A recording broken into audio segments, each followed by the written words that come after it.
Let me welcome you to the freest state in these United States.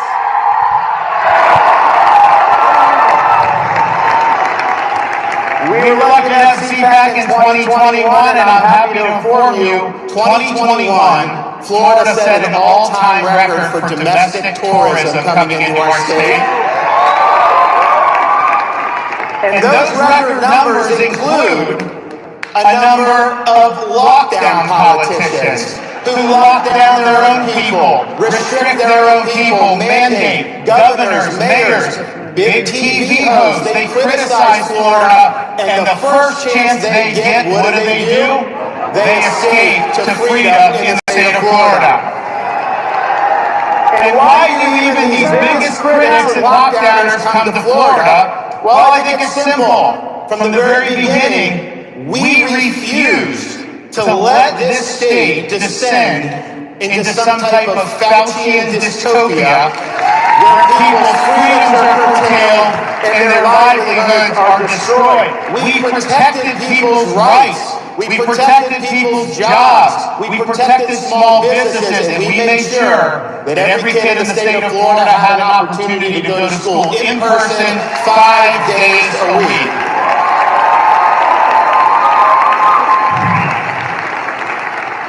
In Florida, we reject the biomedical security state, which erodes liberty, harms livelihoods, and divides our society. And we not only reject it if it's government, we have done things like ban vaccine passports and mandates.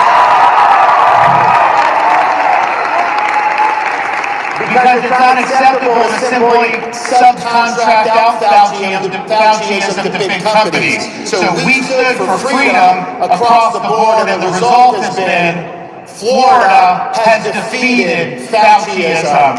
Freedom has prevailed in the Sunshine State.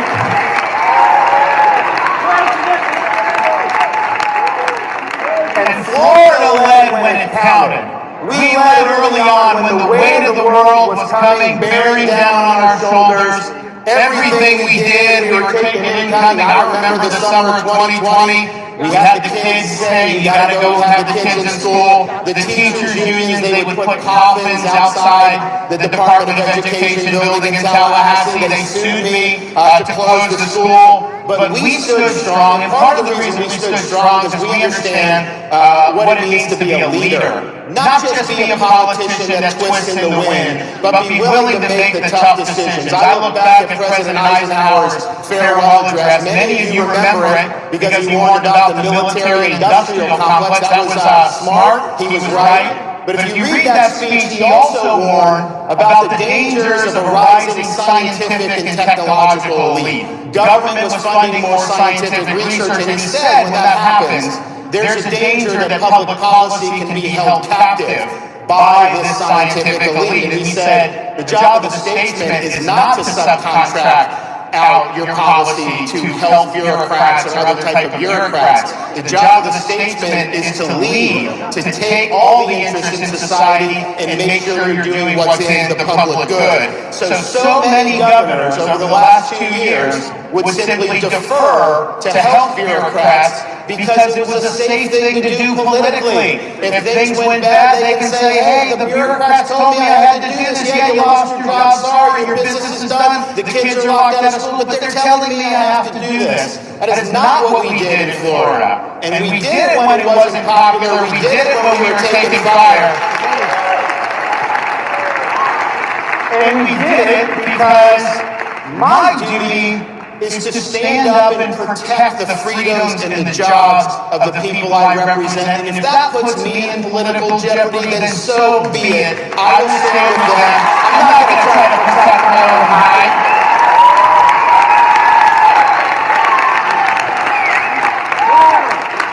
And I really believe, had Florida not led the way, this country could look like Canada or Australia.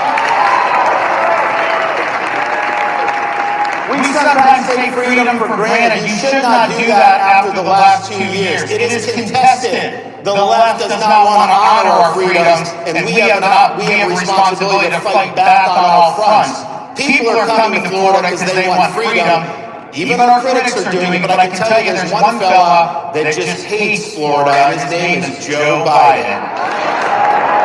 He's always criticizing us, always trying to take pot shots at Florida. He does things like take our medication. He stiffs storm victims of relief just because he doesn't like the governor. He doesn't like Florida, he doesn't like me because we stand up to him. That's why he doesn't like us.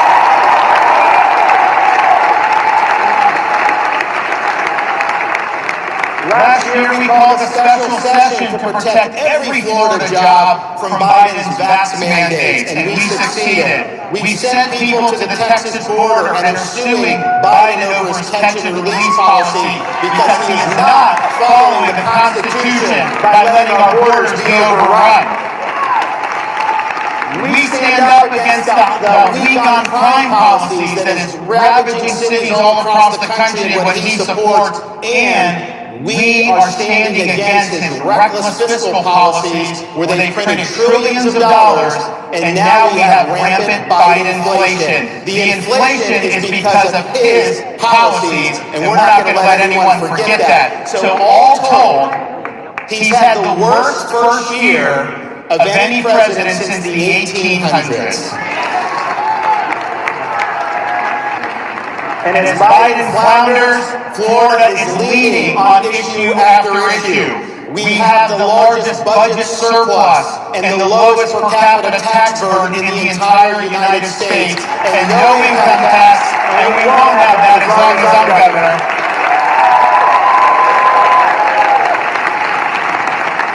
When I became governor, Florida had the most liberal state Supreme Court in the country. I've replaced 3 liberal justices with conservative justices. We now have the most conservative Supreme Court in the country.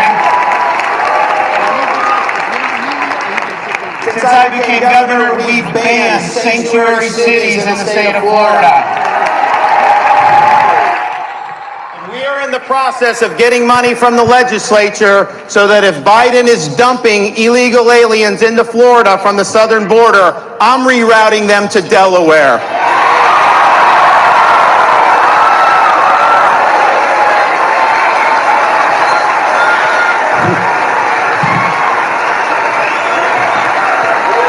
We'll do some in D.C. and Hollywood as well.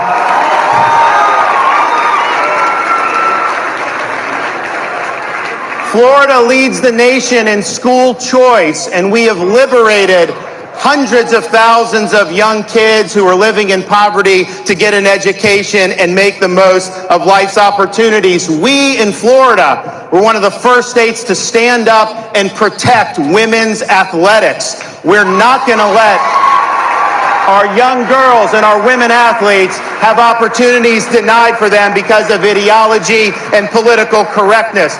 We were the first big state to legislate against big tech censorship because they want to silence us, they want to deplatform us, and we cannot have a free society if most of the speech in this country is controlled by a handful of left-wing oligarchs in Silicon Valley.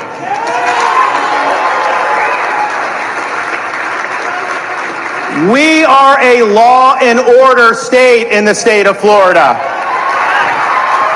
We reject weak on crime policies. We reject Soros-funded prosecutors. And we have said, after the 2020 summer riots, we called up the National Guard here immediately. We had law enforcement. We said we are not letting Florida cities burn down, and we didn't.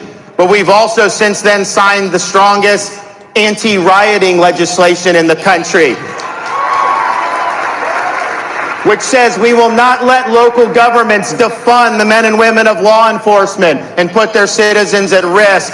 And if you riot in the state of Florida, if you loot, if you are engaged in mob violence, this is not going to be like Portland, where they arrest you, take your mugshot, slap you on the wrist, and put you right back on the street to do it again. No, in Florida, you're not getting a slap on the wrist. You are getting the inside of a jail cell.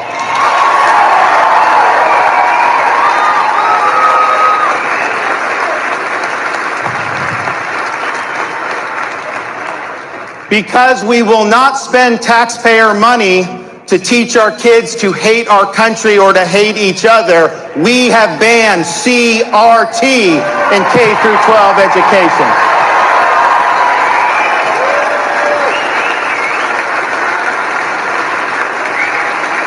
And instead, we have the most robust civics education anywhere in the country.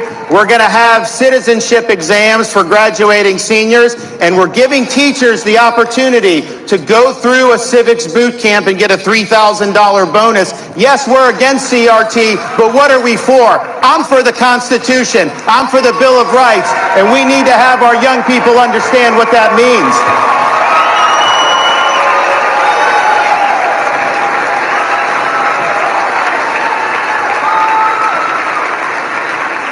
Because the rule of law is paramount, Florida has done more than any other state in the country to ensure the integrity of our elections. One of the first things I did when I became governor back in 2019, when people weren't talking about election integrity, was accept the resignation of the Broward County Supervisor of Election and remove the supervisor from Palm Beach County.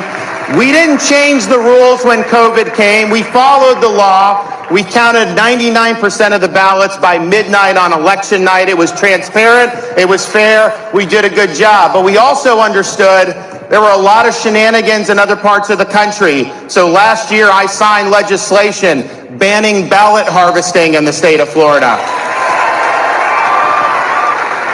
banning mass mail balloting, unsolicited mail ballots in the state of Florida, and maybe most important, we have banned Zuckerbucks in the state of Florida. We're not going to let a tech titan commandeer the machinery of our elections by pouring hundreds of millions of dollars in for partisan purposes. That will not happen in the state of Florida, and we are doing even more this year. Now, people are coming to Florida, yes, to visit, but also just picking up and moving. We have led the nation in net in-migration since COVID started. But I can tell you, this is not just because we have lower taxes, because we've always had lower taxes. These are people who are fleeing leftist governments in this country and even around the world. People will sometimes ask me, Governor, all these people are moving here from blue states. Are they just going to vote the same way and make our state a blue state basket case like the states they came from? Well, when I got elected governor in 2018, there were almost 300,000 more registered Democrats in the state of Florida than Republicans. And Florida has never had more registered Republicans than Democrats in our history of our state. Today, standing here in February of 2022, there are 82,000 more Republicans registered in the state of Florida than Democrats.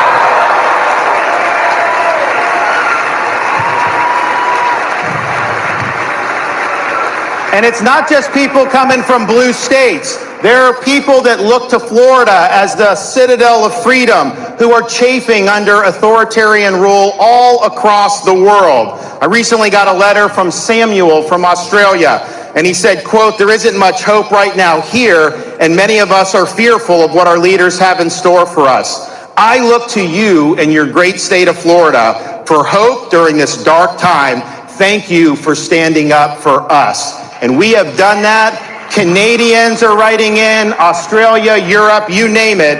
And I think they understand what the stakes are, and they look to us of what protecting freedoms a lot means. And I think about what the left's trying to do. I got into politics about 10 years ago. I ran for Congress. I had never been involved. And my mission was largely to stop Barack Obama, who was president at the time. I even wrote a book, which was read by about a dozen people, that talked about some of the problems, how it was not consistent with the values that the country was founded on. And I stand by that. Those were good fights, important fights. But I got to tell you, I look back at that time, it almost seems a little quaint to me, because the threats we face to freedom, the threats we face to a just society are much more pervasive than they were just 10 years ago. I mean, think of what the left wants to do. What are their political aims? If they had just elected a couple more U.S. senators, they were going to pack the U.S. Supreme Court. They were going to make D.C. a state, so they'd have 2 radical left-wing Democrat senators for life. They were going to abolish the Electoral College so California could elect the president, and they wanted to federalize fraudulent ballot practices.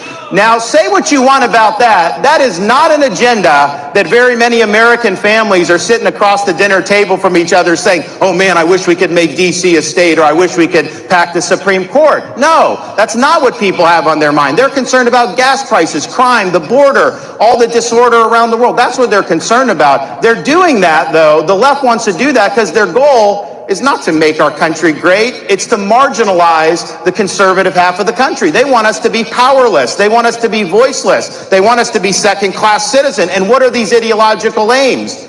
The woke is the new religion of the left. And this is what they have in mind. That's why they want CRT, because they want to divide the country. That's why they remove statues of Thomas Jefferson and Abraham Lincoln and Teddy Roosevelt. Take George Washington's name off schools because they want to erase that history. They want to delegitimize our founding institutions, and they want to replace that with their left-wing ideology as the foundational principles of our modern-day society. Wokeism is a form of cultural Marxism. It is not just about raising taxes or bad economic policy. It's about tearing at the fabric of our society and trying to replace it with something that will be much, much more sinister. And the problem that we face as conservatives is a lot of major institutions in our country have become infected with this woke virus. You look at academia. Do we even need to discuss that? Their main objective now is to impose an ideological worldview on the people that come through their universities. You look at corporate America.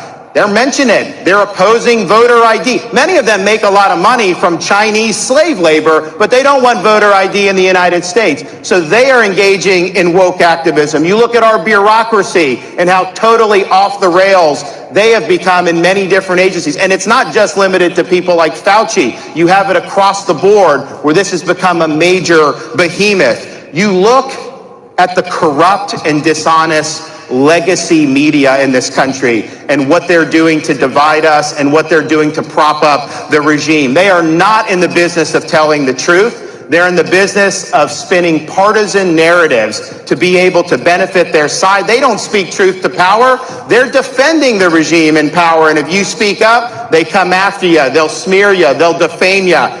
All they do day after day is concoct a blizzard of lies to try to deceive the American people. And make no mistake, that's going to intensify leading up to November. They're going to try to do anything they can to relieve the blame off Biden and to try to fool the American people into keeping Democrats in office. We're not going to let them do it, but that's what we're facing. And then maybe to top it off, you have big tech. Big tech is now the #1 institution for censorship in this country. They are working with the legacy media. They're working with the Biden regime to try to marginalize conservative voices. Anyone that dissents from their orthodoxy is a target. And so this is significant stuff. This is freedom that's being, on all different fronts, that's coming under assault. And so here's where we're at. When you have a society that's veering away from the truth, anybody that stands up and speaks the truth will come under fire. That is going to happen. And so in times like these, there is no substitute for courage. Having the courage to stand up against things like cancel culture, having the courage to reject corporate media narratives, having the courage to take on institutions like big tech, having the courage to stand in the way of the Brandon administration.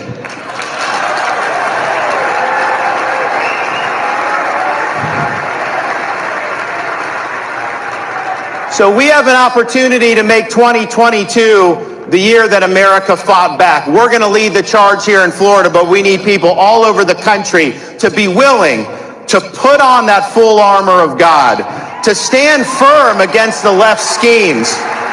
You'll be met with flaming arrows, but the shield of faith will stop them. you will emerge victorious. And so I can tell you this, in Florida, we will be standing our ground. We'll be holding that line. We are not going to back down. We've accomplished more in this state than anyone thought possible, but I can tell you this, we have only begun to fight. Thank you all. God bless you. Appreciate ya. Thank you.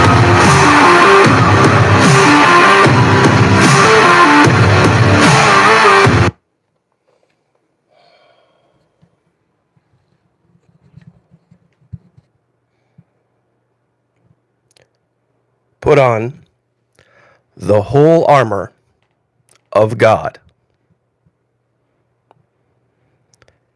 I would like someone to look back through the history of all presidential speeches ever, of any president, of any governor of this nation ever,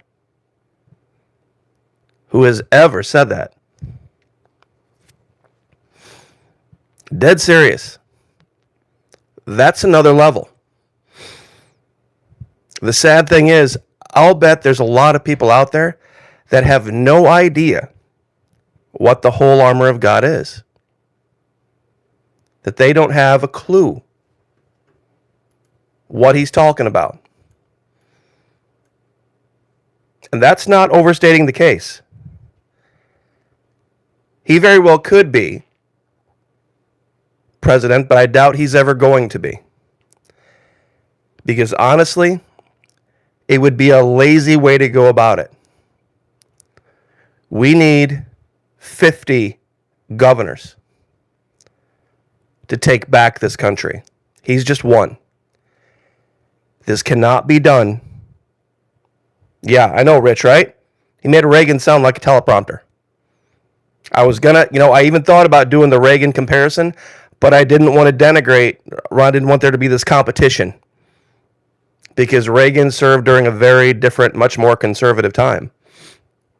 But to be that conservative and to go out there, even to neocons, I'll bet you there were some neocons in the audience that couldn't list for you right now if you asked them, what is the helmet? What is the shield? What is the breastplate? What are the loins? What are all of the armors of God? What are they? I bet you they couldn't tell you. I'll bet you dollars to donuts they couldn't tell you. And no, Levi, he's not an actor. He's absolutely not an actor. A lot of people would like you to believe that.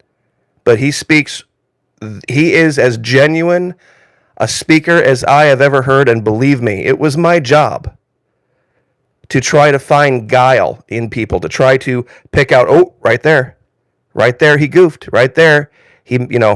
I've listened to this guy speak for hours and hours and hours on end, trying to catch him. And I've not been able to do it yet. There's some things he said that I disagree with, but I've never caught him in a disingenuous moment in front of a microphone where he was trying to lie and get away with it. There are those that have tried to piece together a whole bunch of evidences from, well, he said this, and then when you put it with that, this other thing, and then this other, and all this kind of stuff. You see, that's how those are people that the Bible talks about that are troublemakers. Those who cause strife.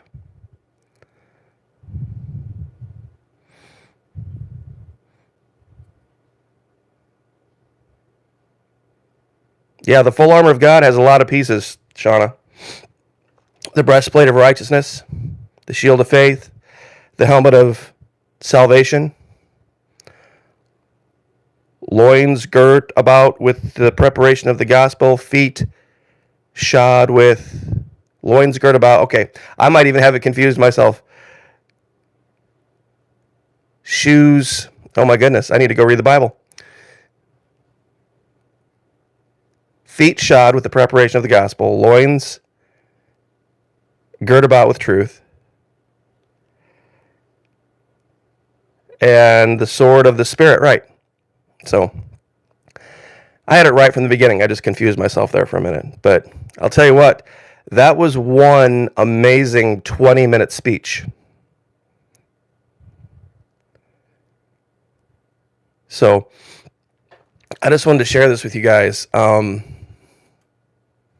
I just also wanted to, once again, every time I have the opportunity to, say thank you to all my patrons, because truly, the way things are going, what he's talking about with big tech is going to get nothing but worse.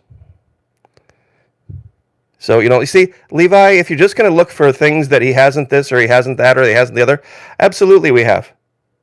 And actually, that's more the wheelhouse of our Attorney General.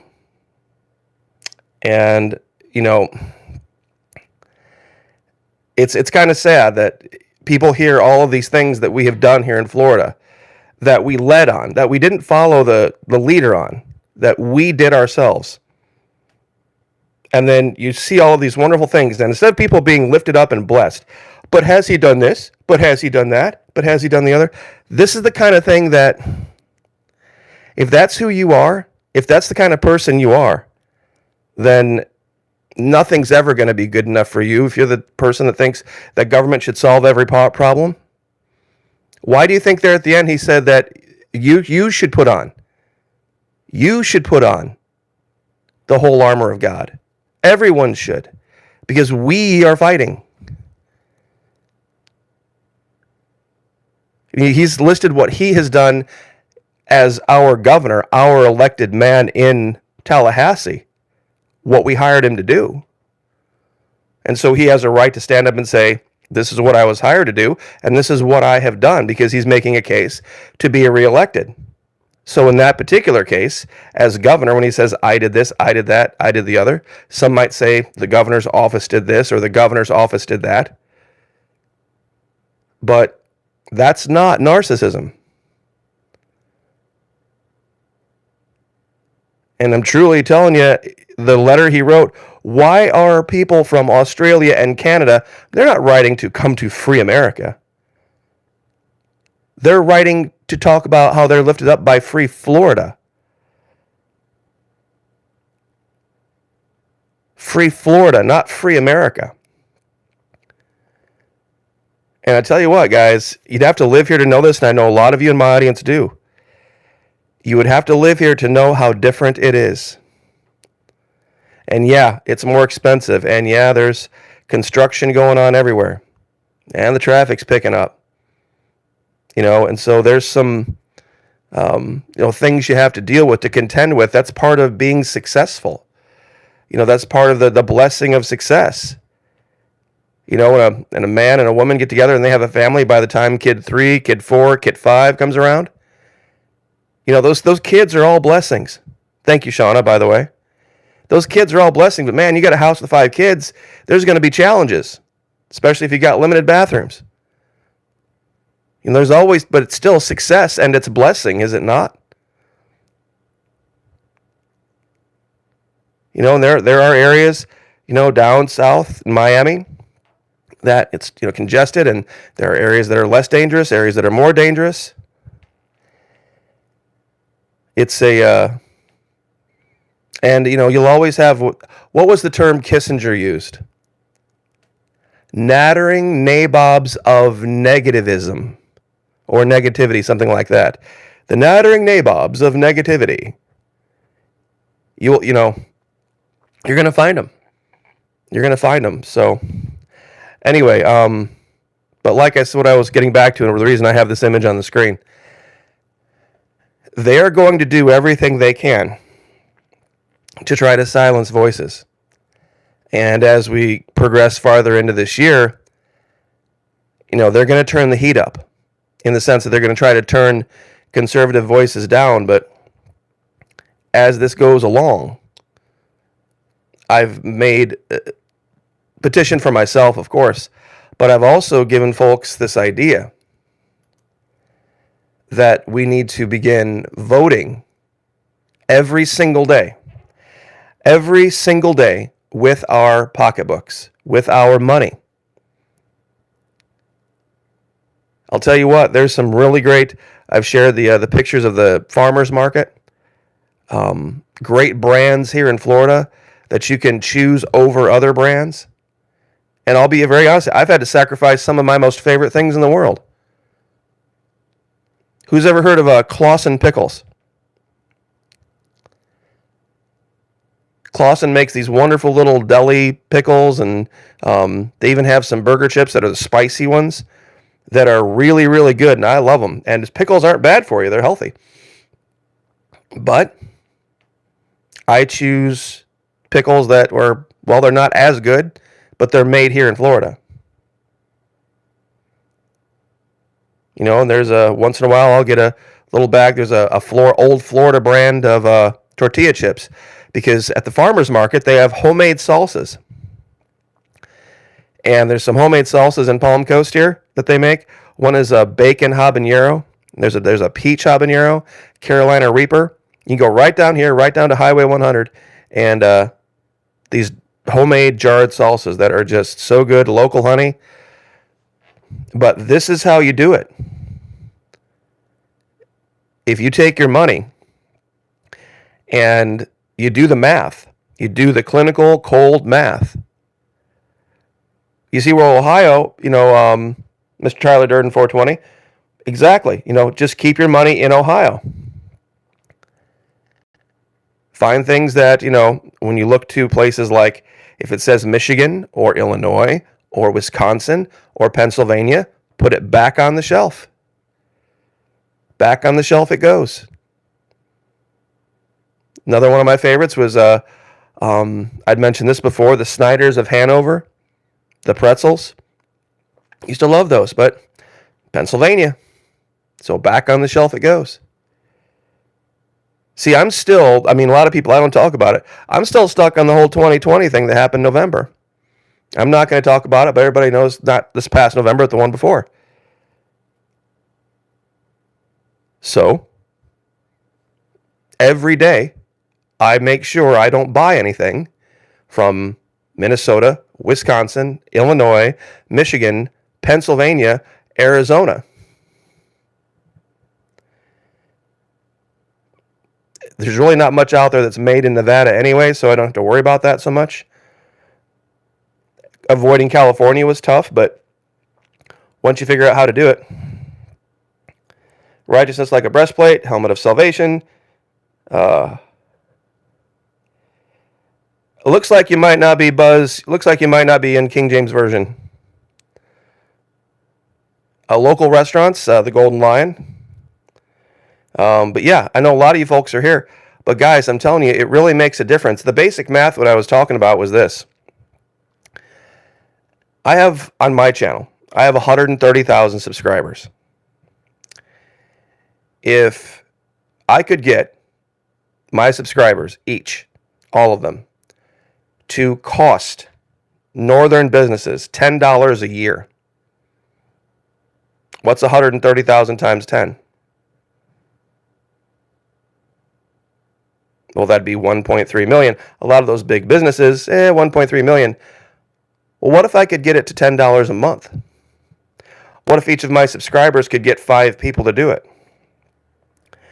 Now you're talking about hundreds of millions of dollars in redirected revenue away from the North, repatriated here in the South. And it's real simple. Ed Q has got it right. Just read the label. Where was this made? Should be pretty easy to remember. Pennsylvania, Michigan, Illinois, Wisconsin, Minnesota. Those are the big ones. Arizona. Put it back on the shelf. There's almost always another option. And the best part about shopping in Florida, especially at Publix, is anything that's made in Florida has a special tag on it. You can go right down the aisle and you can see all the made fresh in Florida tags, and just go down and just get stuff made in Florida. So it keeps the revenue here. And I know people have gotten this idea that somehow money equals evil. It's only the love of money. It's only the love of money. And believe me, there are cheaper options than buying in Florida. But it will make a difference. especially going into 2022 and into 2024. Parallel economy, local action, national impact. Exactly right. Exactly right. This was what actually happened in Venezuela, believe it or not. When all the big sanctions hit, people started to go to these local communal warehouses that had all of the different foodstuffs from all the folks producing it in the region. And they made their own deals, and they even had their own little tiny local currencies that made life easy. And they were only good like locally in a certain state, but that's how they got through.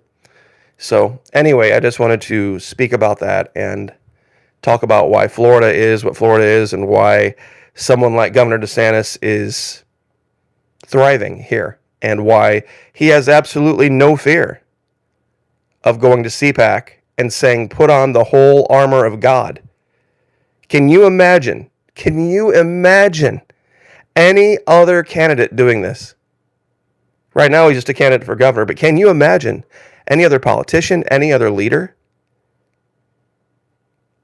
literally quoting the Bible and encouraging people to follow biblical values? I haven't heard it. Maybe I'm wrong, but I just haven't heard it.